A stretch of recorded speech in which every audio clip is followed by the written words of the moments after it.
あなたはこの女性を見て健康的だと感じますか？ 2024 年9月、インドネシアバリ島、南国の自然を背景に一人の女性がカメラの前で微笑んでいました。彼女の名はカロリーナ・クジザック。 SNS に並ぶのはシナモンをまぶしたブルーベリーやドラゴンフルーツのボール。どれも健康的で美しい暮らしの一部に見えるものでした。実はカロリーナはフルタリアンという食事スタイルをとっている女性。生の果物しか口にしないという厳しい食事制限をしていたのです。これは体、心、魂の純粋さを保つための人類本来の食事なの。そう語るカロリーナは健康面でも精神面でも自分は正しい道に進んでいると信じていました。しかし実際のところ彼女の体では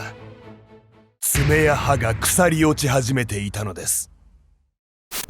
健康的なライフスタイルを発信していく中、腐り落ちていく体の一部。なぜ彼女は明らかな矛盾を抱えながらその生活を手放せなかったのか。彼女が危険な状態を無視し続けたのは、コンプレックスと向き合うのが怖かったからなんです。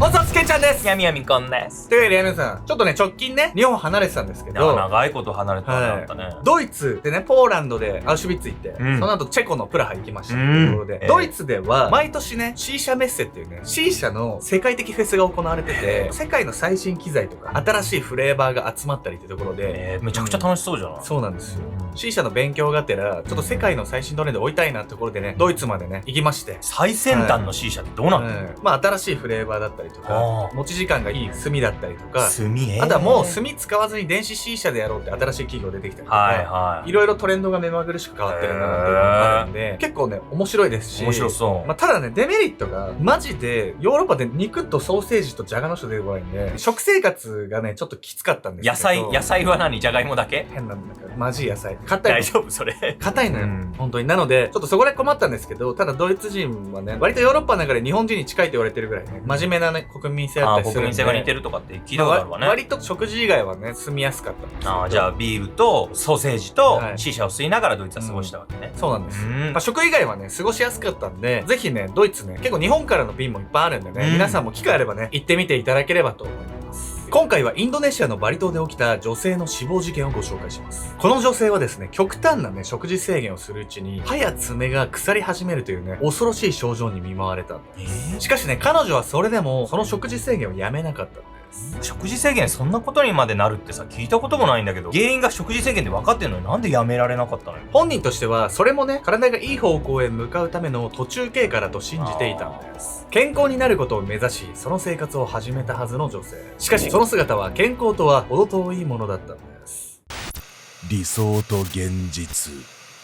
2024年12月8日、インドネシアバリ島。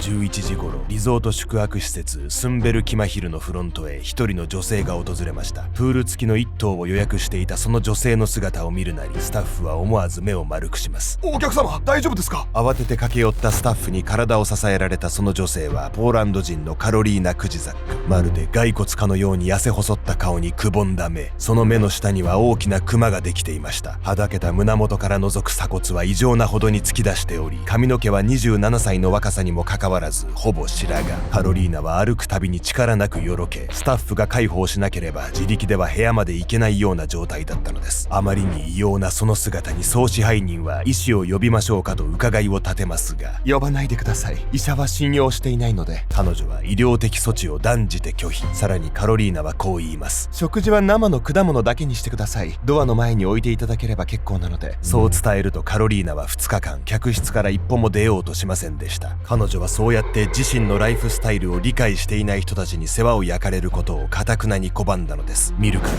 ボロボロになりながらもカロリーナが貫こうとしたその生活とは一体どのようなものだったのでしょうか。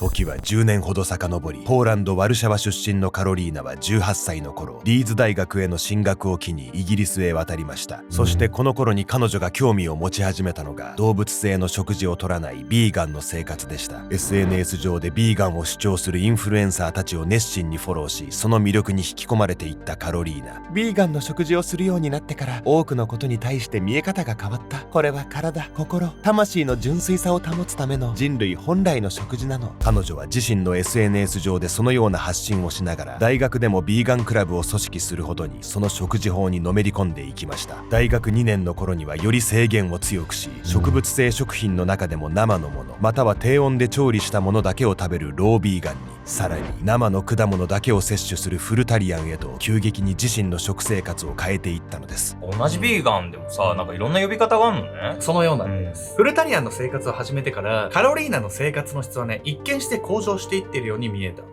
す。SNS 上のタイムラインに並ぶのは様々なフルーツを美しくライティングした写真や自然の中で微笑むカロリーナの姿、汚れのない食事、自然との調和、スピリチュアルな覚醒、投稿に添えられるそれらの言葉はカロリーナがその暮らしを通して健康面でも精神面でも成熟した女性になれたと感じていることを物語っていました。彼女は SNS 上の特定の層からライフスタイルを支持され、大学卒業後はその影響力を生かし、オンラインでジュエリー販売のビジネスを展開、理想の体と心を手に入れ、インフルエンサーとして着実に成功の道を進んでいるように見えていたのです。しかし画面上で作るその笑顔の裏で、彼女の歯と爪は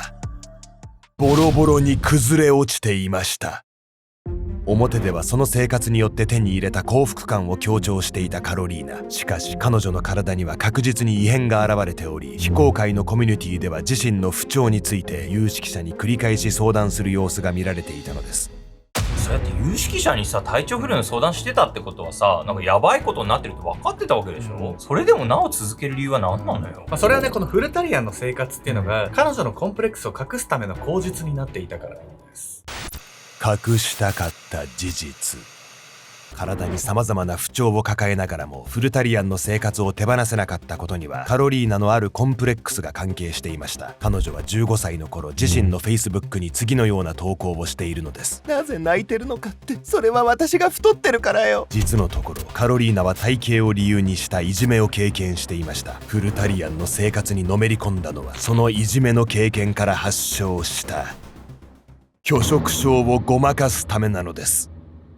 フルタリアンに興味を持ち始めてすぐの頃、カロリーナはその界隈の著名なインフルエンサーに連絡を取り、このような質問をしていました。果物中心の食事で拒食症から回復し、生理を再開させることは可能ですか？この時インフルエンサーは可能ですと回答。インフルエンサーに悪気はなかったはずですが、このやり取りはカロリーナにフルタリアンの生活で拒食症を克服できると確信させる一因になったと考えられます。そしてフルタリアンの生活に浸水するあまり、いつしか彼女の中では重大な事実のすり替えが起きていました。拒食症だから食べられないのではなく、健康的な生活をしているから果物しか食べないのだと。なるほどね。これフルタリアンの食事そのものの問題っていうよりさ、これは食べたくないことを正当化したいという心の問題よね、これね。そういうことなんですよ。カロリーナのようにね、拒食症には食べないことが正しいことっていう思い込みがね、関係しているケースがあるんです。そしてね、この思い込みをしている状態を自我親和性というんです。というわけで本日のメトラキーワード、自我親和性について。自我親和性とは、自分の考えや行動が自分らしさや価値観に合っていると感じている状態のこと。たとえ周囲から見れば危険な行動でも、本人は正しい方向に進んでいると考えているため、問題を認識しにくい特徴を持ちます。例えば拒食症の人は、食べないことや体重を落とすことが自分を律している証拠になり、その行為自体が価値基準になってしまっている場合があります。カロリーナの場合は、こうした極端な食事制限がフルタリアンの生活や健康思想と結びついていました。問題はフルタリアンの生活ではなく、彼女がその思想によって自身の拒食症を病気ではなく健康的な振る舞いであるかのように覆い隠してしまったことにあるのです。フルタリアンの生活を始めてからカロリーナはみるみる痩せ細っていきました。当然周りも何も言わなかったわけではなく、彼女は21歳の頃、両親の勧めで専門のクリニックへ入院。両親はカロリーナに対し SNS で妙なことを吹き込まれたと感じていたといいます。しかし彼女のフルタリアンへの没頭ぶりは、たとえ両親が無理やり病院へ入れたとしても簡単には止まらなかったのです。退院後、カロリーナはすぐに極端な食事制限を再開。 SNS に次のような文章を投稿します。道は困難だけど、これも自身の体の強さを取り戻すためよ。彼女は自身の体に現れた異変さえも全て改善へ向かっている途中経過だと捉えていたようです。そしてカロリーナの思い込みは SNS 上でフルタリアンを支持するコミュニティによって後押しされていききました。投稿される彼女の姿は明らかに痩せすぎていましたが、次のようなコメントが寄せられていたのです。なんて美しい鎖骨なんだ。彼女は正しい答えを知っている。一部ではもっと食べないと心配だという声も上がっていましたが、カロリーナはそうしたコメントを全て無視、自分の行動を肯定してくれる人だけで周りを固めていったのです。そりゃね、自分がいいと思ってる食事法をやってる人の投稿には褒めるようなコメントはするわよね。この後もね、彼女と会って直接止めようとする人はいたんですけど、状況は変わらなかったんです。SNS でね、称賛されてね、引くに引けなかったのかもしれません。迎えた2024年9月、カロリーナは故郷のポーランドを離れバリ島へ向かいました。そこは SNS 上のコーチたちが理想のライフスタイルを実現しているビーガンやフルタリアンにとっての聖地。カロリーナは自分もそのコミュニティに加わりたいと思い現地へ足を運んだのです。ただフルタリアンのコーチから見ても彼女の様子は明らかに異常でした。無理はありません。カロリーナはフルタリアンを名乗っているだけで本当は拒食症なのだから。彼女を直接見たフルタリアンのコーチの一人は、このままでは死んでしまうと直感。彼はフルタリアンより制限を緩くしたロービーガン食を維持したまま体重を増やすための詳細な治療計画をカロリーナに送りました。しかしカロリーナはその計画には応じなかったのです。それは計画の中で病院への入院が勧められていたため、カロリーナは果物だけの食事が体を浄化してくれるという思想に完全に染まり、一般的な医療を不純なものだと捉えるようになっていたのです。彼女の衰弱はすでに深刻で、平衡感覚を失い家具にぶつからないようゆっくり歩くのがやっとの状態。食欲もなくなり、1日に果物一つしか口にできないほどになっていたといいます。両親は何度も帰国を促し治療を求めましたが、カロリーナはこれにも反発。ビーガン嫌いの家族が私を洗脳しようとしてる。そう言ってついには連絡を絶ってしまうのです。彼女はもっと食事をとった方がいいと忠告してくる友人に関しても漏れなく関係を絶っており、もはや誰も止められない状況になっていました。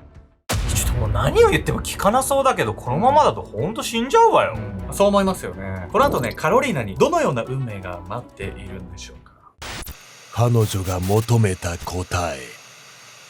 2024年12月、宿泊施設にチェックインして以降、外部との接触を絶っていたカロリーナは、あるタイミングで珍しくスタッフを部屋へ呼んだ。そしてスタッフはその部屋へ足を踏み入れると同時に思わず唖然とする。ちょっと助けてくれない？寝返りができなくて。ベッドの上には青白い顔をしたカロリーナが横たわっていた。彼女は色を失ったうつろな目で弱々しくスタッフに語りかける。カロリーナは数日客室からは出ていないものの、時折ベランダから外を眺めたりはしていた。しかしついには起き上がることはおろか、寝返りさえも自力で打てない状態に。やはりお医者様に見ていただいた方がよろしいのでは？スタッフはそう声をかけるが、カロリーナの返答は変わらなかった。汚れのない食事を続けていれば体は良くなるはずなのよ。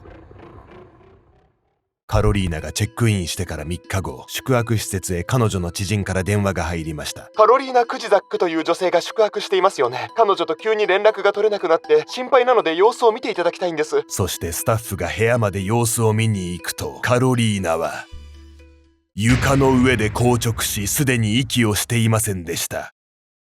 死因は栄養失調による餓死。少量の果物しか食べない生活を続けていた彼女の体重はわずか22キロしかなかったといいます。いや、22キロなんて聞いたことないわよ。もう骨と皮だけでしょ、こんなの。食事を与えられなかったっていうさ、強制力が働いたってわけでもなくてね、自分の思い込みだけでここまでなるって、人間って恐ろしいわね。いや、ほんとそうなんですよ。摂食障害とか心理的要因でね、起こってしまうようなね、病気っていうのは、なんか SNS にね、改善策載ってんじゃねえかっつって、こう SNS ガーって見て模索する人多いと思うんですけど、そうじゃなくてね、やっぱりお医者さんが一番ね、知識が深いんで、まずはね、ちゃんとしたね、医療機関とか、お医者さんにね、相談していただければと思います。司法解剖の結果、カロリーナは骨粗鬆症、低タンパク血症など様々な症状を併発していました。その影響で足には重度のむくみが、さらに鉄分が不足し、爪は黄色に変色して腐敗。栄養失調と果物の酸や糖分の影響で歯も多くが腐り落ちてしまっていました。汚れのない食事を続けていれば体は良くなるはず。本人がそう思えていたことが不思議なほど、カロリーナの体は取り返しのつかない状態となっていたのです。カロリーナはフルタリアンの生活を実践変しているように見えて、その実、自身の拒食症を正当化し、極端に食べない生活を送っているだけでした。健康的なライフスタイルという聞こえのいいそのラベルは、彼女のコンプレックスを覆い隠す隠れ蓑に、さらに SNS 上のコミュニティで称賛されるたび、カロリーナは自身の行動が間違いではないと錯覚していきました。この事件で本当に怖いのは、果物だけの食生活そのものではありません。危険な状態にある人を周囲の称賛がさらに危険な方向へ押し出してしまうこと、そして本人も周囲もそれを正しい生き方だと信じてしまうことです。太ってしまう恐怖から食べられない自分に引け目を感じる中、彼女はその解決策ではなく、食べないという行動が正解だと示してくれる場所を必死に探しました。同じように皆さんは不安な時に SNS で見つけた言葉が自分にとって都合のいい正解に見えてしまったことはありませんか？